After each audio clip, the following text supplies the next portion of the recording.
जेठानी राधिका और देवरानी ममता की सास बहुत मालामाल थी।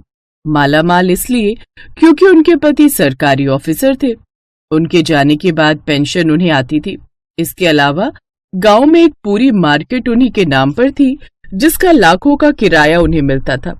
एक रोज सुबह सुबह जब उनकी सास सो रही थी, तब देवरानी भागते हुए उनके कमरे में आई और उनके पैर दबाने लगी। तभी वहां पर भागते हुए जेठानी राधिका आई। तू अकेले ही सासू माँ के पैर दबाने आ गई? मुझे नहीं बता सकती थी? भाभी, मुझे तो किसी ने नहीं बताया, फिर भी मैं आ गई ना, क्योंकि मैं सासू माँ को सच्चे दिल से प्यार करती हूँ।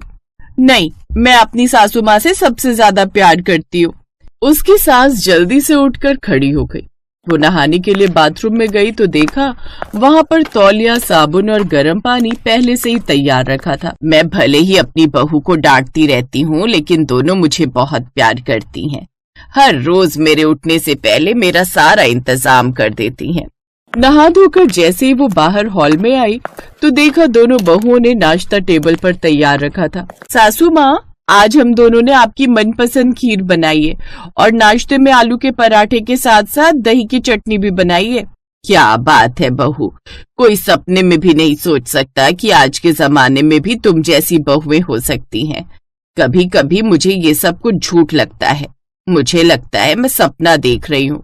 सासू माँ, हम दोनों आपकी इतनी फिक्र करते हैं, इतनी सेवा करते हैं, फिर भी आपको ये सब झूठ लगता है? तभी वहाँ पर राधिका का पति राकेश और ममता का पति आदित्य आ गया। तुम दोनों सिर्फ माँ की ही सेवा करती हो, हमारी तरफ तो ध्यान ही नहीं देती। बाथरूम में पानी नहीं आ रहा है, तौलिया गंदा पड़ा है, साबुन बाथरूम में है नहीं, हमारी तो फिक्र ही नहीं किसी को। भैया बिल्कुल सही कह रहे हैं, मेरे बाथरूम का भी यही हाल है। अरे बच्चों, तुम दोनों मेरे बाथरूम में चले जाओ। खैर, दोनों नहा धोकर आए, नाश्ता किया और अपने काम पर निकल गए। सासू माँ, आज मोहल्ले में एक प्रोग्राम है, मेरी साड़ियाँ पुरानी हो गई हैं, मुझे कुछ पैसे दे दीजिए ना, मुझे कुछ साड़ियाँ और मेकअप का सामान लाना है। भाभी, आपने अपने लिए तो बोल दिया, मुझे भी तो फंक्शन में चलना है। सासू माँ, मुझे भी पैसे दीजिए ना, मुझे भी शॉपिंग करने जाना है। अरे हाँ, तुम दोनों लड़ो मत, चलो मैं भी तुम लोगों के साथ मार्केट चलती हूँ। अरे नहीं सासू माँ, आप क्यों तकलीफ करेंगी, हम दोनों शॉपिंग कर लेंगे। अरे इसमें तकलीफ कैसी बहू, दिन भर मैं घर पर ही तो बैठी रहती हूँ। तुम दोनों मेरी इतनी सेवा करती हो तो क्या मैं तुम दोनों के लिए मार्केट तक नहीं चल सकती? नहीं चल सकती, हम आपको जरा सी भी तकलीफ नहीं दे सकते। अगर आपके लिए भी कुछ लाना है तो हमें पैसे दे दीजिए, हम ले आएंगे आपके लिए। उसकी सास ने उन दोनों को 5-5 हजार रुपए दे दिए। सासू माँ, कंजूसी मत कीजिए, हर किसी को पूरे मोहल्ले में हमारी साड़ी देखकर लगना तो चाहिए कि हम दोनों आपकी बहू हैं। मार्केट में आपका एक नाम है, रुतबा है। अच्छा ठीक है, ये लो 20,000 रुपए और ले लो। इससे महंगी साड़ी इस मोहल्ले में कोई पहनकर नहीं आएगा, मुझे अच्छी तरह से पता है। पैसे लेकर दोनों बहुएं मार्केट में शॉपिंग करने चली गई। ममता, ऐसा करते हम लोग 2,000 वाली साड़ी ले लेते और मेकअप का सामान तो हमारे पास पहले से ढेर सारा है, बाकी के पैसे हर बार की तरह अपने अपने बैंक में जमा कर देते हैं। हाँ भाभी, मैं भी यही कहने वाली थी, कभी मुसीबत में काम आएंगे पैसे। दोनों ने शॉपिंग की, पैसा बैंक में जमा किया और घर वापस आ गई। रात में दोनों जब पार्टी में गई तो उनकी सास भी वहीं पर मौजूद थी। सासू माँ, थोड़ा इंतजार कर लेना चाहिए था, आप तो पहले ही आ गई। अरे बहू, ये मेरी सहेली है, हम लोग ही तुम्हारी सास को घसीट लाए थे।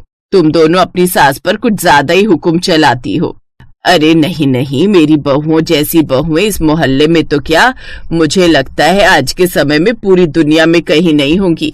थैंक यू सासू माँ, आपने आंटी जी का मुंह बंद कर दिया। तुम अपनी सास को बेवकूफ बना सकती हो, मुझे नहीं। मुझे पता है तुम दोनों अपनी सास की सेवा सिर्फ इसीलिए करती हो क्योंकि तुम्हारी सास माला माल है। एक नंबर की लालची हो तुम दोनों। सासू माँ, हमारी तो यहाँ पर बेइज्जती हो रही है, हम दोनों जा रहे हैं, आप खाना पीना खाकर आ जाना। दोनों गुस्से में वहाँ से चली आई। तब तक उनके पति भी आ चुके थे। अरे राधिका, ममता, तुम दोनों तो फंक्शन में गई थी ना माँ के साथ, उन्हें अकेला छोड़कर क्यों आ गई? उन दोनों ने सारी बात अपने अपने पतियों को बता दी। ममता, इसमें बुरा मानने वाली क्या बात है? कहीं ना कहीं वो लोग सच ही तो कह रही थी। थोड़ा बहुत तो लालच आप लोगों को होगा ही। मैं ये नहीं कह रहा हूँ कि आप लोग माँ की रिस्पेक्ट नहीं करती हो, लेकिन उसके पीछे थोड़ा बहुत तो लालच होगा ही ना, क्यों भाभी? आप तो चुप ही रहना, आपके बदले देवर जी ने बोल ही दिया है, आप भी मुझे लालची समझते होगे, इसलिए मैं भी जा रही हूँ सोने। दोनों बहुएं बिना खाए पिए सो गई। अगले दिन उन दोनों ने अपनी सास के लिए नाश्ता बना दिया, लेकिन अपने अपने पतियों के लिए नहीं बनाया। बहू, इन लोगों के लिए नाश्ता क्यों नहीं बनाया? ये लोग क्या भूखे ही काम पर जाएंगे? ये लोग भूखे नहीं रहेंगे, कहीं ना कहीं बाहर खा ही लेंगे। इन लोगों का नाश्ता इसलिए नहीं बनाया क्योंकि इन दोनों को भी हम दोनों लालची लगते हैं। बाहर वाले बेइज्जती करे तो चलता है, हमारे पति ही हमारी बेइज्जती कर रहे हैं। इतना बोलकर दोनों बहुएं फिर से अपने अपने कमरे में चली गई। खैर, उनके पति बिना नाश्ता किए काम पर चले गए। दोपहर के वक्त, बहू तुम दोनों यहीं पर रुकना, मैं जरा मार्केट तक होकर आती हूँ, कुछ पैसे वसूलने जाना है। ठीक है सासू माँ, तब तक हम लोग आपके लिए नाश्ता बना कर रखेंगे। खैर, उसकी सास वहां से निकल गई, लेकिन वो मार्केट ना जाकर किसी पार्क में पहुंच गई, जहां पर मोहल्ले की उन्हीं औरतों के साथ साथ उसके दोनों बेटे भी वहां मौजूद थे। आप लोगों ने जब से मेरी बहुओं को लालची बोल दिया है, तब से उन दोनों का मूड खराब चल रहा है। वैसे कभी कभी शक तो मुझे भी होता है, लेकिन मुझे लगता है वो ज्यादा लालची नहीं है। मेरी रिस्पेक्ट भी असली है उनके दिल में। आपको इस बात के लिए यहाँ मीटिंग नहीं बुलानी चाहिए थी, मैंने तो बस मजाक में बोला था। हमारी बीवियां सच में आपकी रिस्पेक्ट करती हैं, उनके अंदर कोई लालच नहीं है। चलो ठीक है, उन दोनों की परीक्षा ले लेते हैं, और मुझे पक्का यकीन है कि परीक्षा में वो हार जाएंगी। उन लोगों ने मिलकर एक प्लान बना लिया। शाम को जैसे ही उनकी सास वापस आई, वैसे ही वो जमीन पर गिर गई। बहुत दर्द हो रहा है बहू, मुझे लगता है मेरा आखिरी समय आ गया है। सासू माँ, आपको कुछ नहीं होगा, आपको अकेले जाना ही नहीं चाहिए था। ममता, चलो हॉस्पिटल लेकर चलते हैं। हाँ भाभी, मैं कार चला लेती हूँ, आप माँ जी को पीछे पकड़कर बैठ जाना। अपने अपने पतियों को भी फोन करके वहीं बुला लेंगे। दोनों लोग जल्दी से अपनी सास को लेकर अस्पताल पहुंचे। थोड़ी देर बाद वहाँ पर राकेश और आदित्य भी पहुंच गए। जांच करने के बाद डॉक्टर ने कहा, इनकी तो दोनों किडनी में प्रॉब्लम है। आप लोगों में से कोई इन्हें किडनी देने को तैयार है? डॉक्टर साहब, एक किडनी से इंसान जी सकता है, इसलिए एक किडनी आप मेरी ले लीजिए और एक किडनी मेरी ले लीजिए। डॉक्टर साहब, सासू माँ की दोनों किडनी ठीक तरह से काम करनी चाहिए। हम तो अभी जवान हैं, हमें कुछ नहीं होगा, हमारी सासू माँ को कुछ नहीं होना चाहिए। इतने में वहां पर उसकी सास चलते हुए आ गई। मोहल्ले की औरतें भी वहीं पर आ गई।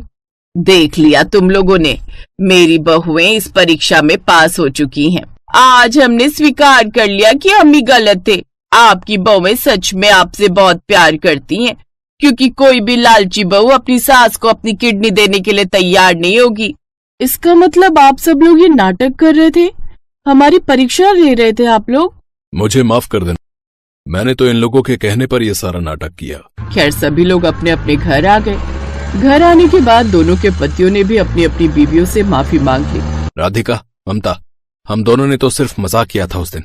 ये सब मोहल्ले की औरतों का किया धरा है। चलो, कम से कम इसी बहाने उन्हें सुकून तो मिल गया कि तुम दोनों जैसी बहुएं पूरे संसार में नहीं है। हम दोनों को उस वक्त बहुत गुस्सा आ गया था। हम दोनों तो डर ही गए थे कि सासू माँ को क्या हो गया, लेकिन आज के बाद हम दोनों पर आप कभी शक मत करना। हम लोग कभी कभी सासू माँ से पैसे मांग लेते हैं, इसका मतलब ये तो नहीं कि हम दोनों लालची हैं। सासू माँ, अगर आपके अंदर जरा सा भी शक हो कि हम दोनों लालची हैं, तो आज के बाद हम आपसे पैसे कभी मांगेंगे ही नहीं।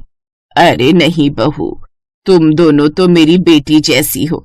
भला कौन सी बहू अपनी सास को किडनी देने के लिए तैयार होगी? ये मेरा जो भी है, ये सब कुछ तुम ही लोगों का तो है। मैं क्या ये सब कुछ ऊपर लेकर जाऊंगी? उस दिन के बाद सब एक साथ खुशी खुशी रहने लगे और मोहल्ले की औरतें भी राधिका और ममता की दिल से इज्जत करने लगी।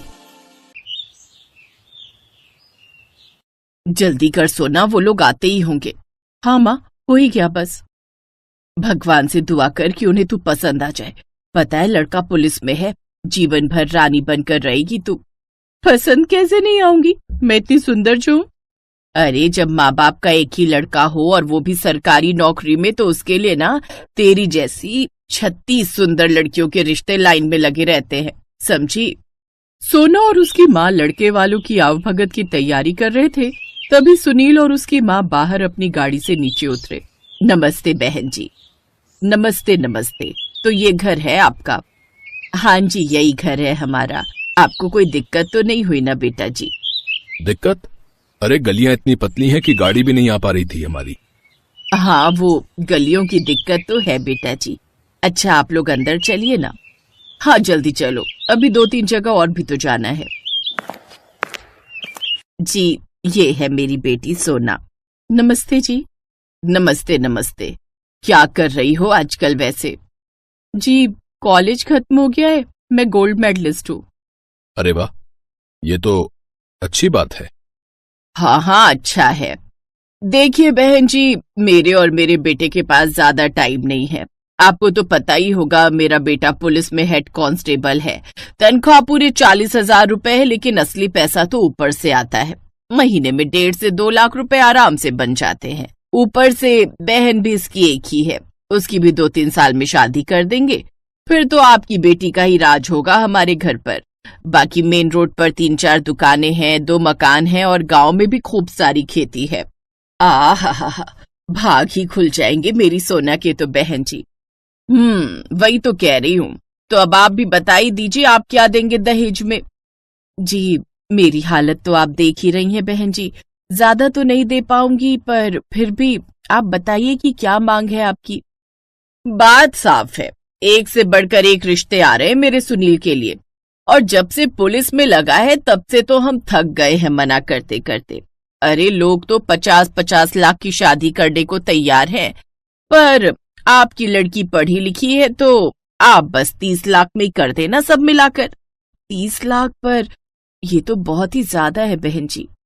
देखिए, आपकी बेटी दिखने में थोड़ी ठीक है और आपकी गरीबी देखकर ही मैंने आपसे अपनी मांग कम कर दी, लेकिन इससे नीचे नहीं हो पाएगा बहन जी, साफ साफ कह देती हूँ। हाँ हाँ, और क्या आंटी जी, इससे बढ़िया मौका और कहाँ मिलेगा? अरे पर बेटा जी, मेरे पास इतने पैसे नहीं हैं। तो खेत मकान बेचिए, आप यही चाहती है ना? आप चाहती है ना कि आपकी बेटी राज करे? सब कुछ बेचकर भी मैं इतने पैसे नहीं जुटा पाऊंगी, दया कीजिए बहन जी। ऐसा है बहन जी, आप न रहने दीजिए, फिर अपनी बेटी के लिए ढूंढ लेना कोई किसान या कोई मजदूर। फालतू में टाइम खोटी किया हमारा। चल सुनील। सुनील और सुषमा अचानक से उठे और अपनी गाड़ी में बैठकर निकल लिए। ये पहली बार नहीं था जब माँ बेटों ने किसी माँ और उसकी बेटी के अरमानों पर लात मारी हो। सुषमा और सुनील हर परिवार से ऐसे ही मोटे दहेज की मांग करते। उनकी कोशिश थी कि लड़की भी सुंदर मिल जाए और दहेज भी अच्छा खासा मिले। फिर उसी शाम, क्या हुआ माँ, भैया को कोई लड़की पसंद आई? अरे क्या बताऊं निक्कू, 2-3 घरों में गए थे, एक लड़की पसंद आई भी थी। अरे क्या नाम था उसका सुनील? सोना नाम था शायद। हाँ हाँ वही, पर उसकी माँ तो एक नंबर की फटीचर निकली। मुझे तो उसका घर देखकर ही अंदाजा हो गया था कि उसके पास देने के लिए ढेला भी नहीं होगा, और हुआ भी वही। माँ, आप ये दहेज का लालच छोड़ क्यों नहीं देती हो? और भैया, आप माँ को समझाने की बजाय इनका साथ दे रहे हैं। दहेज लेना तो जुर्म है, और आप पुलिस वाले होकर ऐसी बातें करते हो। ओए तो चुप कर और जाके अपना काम कर, बड़ी आई हमें समझाने। जा रही हूँ, लेकिन देखना, ये आप लोग ठीक नहीं कर रहे हो। इतना दहेज मांगना अच्छी बात नहीं है।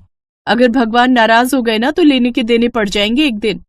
तू चुपचाप अपने कमरे में जा, आई बड़ी हमें ज्ञान देने वाली। सुषमा की बेटी निकिता अपनी माँ और अपने भाई को दहेज लेने से मना करती थी, पर वो दोनों उसकी एक न सुनते थे। क्या हुआ माँ, बड़ी दुखी लग रही हो? क्या करूं, इतने बड़े शहर में तेरे लिए एक ढंग का रिश्ता नहीं मिल रहा है। एक काम करें क्या, वो शालीमार गार्डन वाली लड़की को ही पसंद कर लें क्या? पर वो तो 20 लाख ही देने को कह रहे थे ना माँ।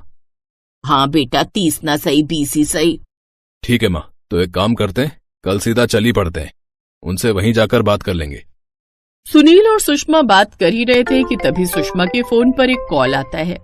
हेलो, कौन बोल रहा है? नमस्ते बहन जी, मैं सोमनाथ बात कर रहा हूँ। हाँ बताओ, क्या बात है? मैंने सुना है आपका बेटा पुलिस में है और आप उसके लिए लड़की देख रहे हो। हाँ, आपने ठीक सुना है।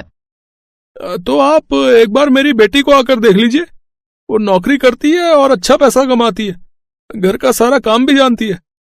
हाँ हाँ वो तो ठीक है, पर दान दहेज का क्या सीन है, कितना कर पाएंगे आप? ज्यादा तो नहीं, मैं इतना अमीर आदमी नहीं हूँ, 30 से ऊपर नहीं कर पाऊंगा बहन जी। क्या कहा? 35? अब ठीक है, हम कल आते हैं आपके पास। सोमनाथ का पता पूछकर सुषमा ने फोन काट दिया। उसे लगा कि ये तो भगवान का करिश्मा ही हो गया। मनचाही लड़की और मनचाहा दहेज दोनों मिलने वाले। फिर अगले दिन सुषमा सुनील को लेकर सोमनाथ के घर पहुंची। बैठिए बहन जी। आपका घर तो बहुत बड़ा है। जी ऊपर वाले की कृपा है बस। लीजिए ये आ गई मेरी वाणी। कैसी हो वाणी? तुम क्या कर रही हो आजकल? जी मैं एक स्कूल में टीचर हूँ। अरे वाह, ये तो बहुत अच्छी बात है। वैसे मेरा बेटा जितना कमाता है उसमें तुम्हें कभी कोई दिक्कत नहीं होगी। आराम से बैठना रानी बनकर, काम तो सारे नौकर कर लेंगे। तो फिर जरा लेन देन की बात हो जाए बहन जी। हाँ हाँ, क्यों नहीं। आपकी बेटी नौकरी करती है, इतना बड़ा घर है आपका, तो आप भी तो चाहेंगे ना कि आपकी बेटी अच्छे घर में जाए, और फिर आप जो भी दोगे वो शादी के बाद रहेगा तो आपकी बेटी का ही ना। जी मैं जरा ऊंचा सुनता हूँ बहन जी। क्या कहा? कितना दहेज चाहिए आपको? अरे भाई साहब, 30 वाला 30 लाख। इतना सुनते ही वाणी ने जोर से कहा, सुनिए, आप सब बाहर आ जाइए और पकड़ लीजिए इन लोगों को। ये क्या बदतमीजी है? ये क्या कर रही हो तुम? दहेज के लालचियों को लाइन पर ला रही हूँ। तू हमें पकड़वाएगी? लगता है तू अभी मेरे बेटे को जानती नहीं है। अरे वो पुलिस में है, तू क्या बिगाड़ पाएगी उसका? गलत। लगता है आप हमें नहीं जान पाए। यह है डीएसपी विजिलेंस वाणी शुक्ला। जी हाँ, और आप दोनों हमारी ट्रैप में फंस चुके हैं। खुलेआम दहेज की मांग करने के लिए अब आपको जेल जाना होगा। जेल? अरे ऐसे कैसे? सुनील तू कुछ बोलना इसे। क्या बोलूं माँ? विजिलेंस वाले किसी की नहीं सुनते। ऑल टीम पकड़ लो इन्हें, और तुम भी बाहर आ जाओ। पुलिस वालों ने फौरन सुषमा और सुनील को हथकड़ी लगा दी और तभी दूसरे कमरे से सोना निकल कर आई। सोना वही लड़की थी जिसे सबसे पहले सुषमा देखने गई थी। सुषमा जी, मिलिए, डीएसपी वाणी से, मेरी सबसे अच्छी सहेली। अरे सोना, तुम हमें माफ कर दो बेटी, हमसे बड़ी भूल हो गई। नहीं नहीं, ऐसे कैसे? और ले लो दहेज, और ले लो दहेज। इस वीडियो को लाइक करें, हमारे चैनल को सब्सक्राइब करें, बेल आइकन जरूर प्रेस करें हमारी न्यू वीडियो सबसे पहले देखने के लिए।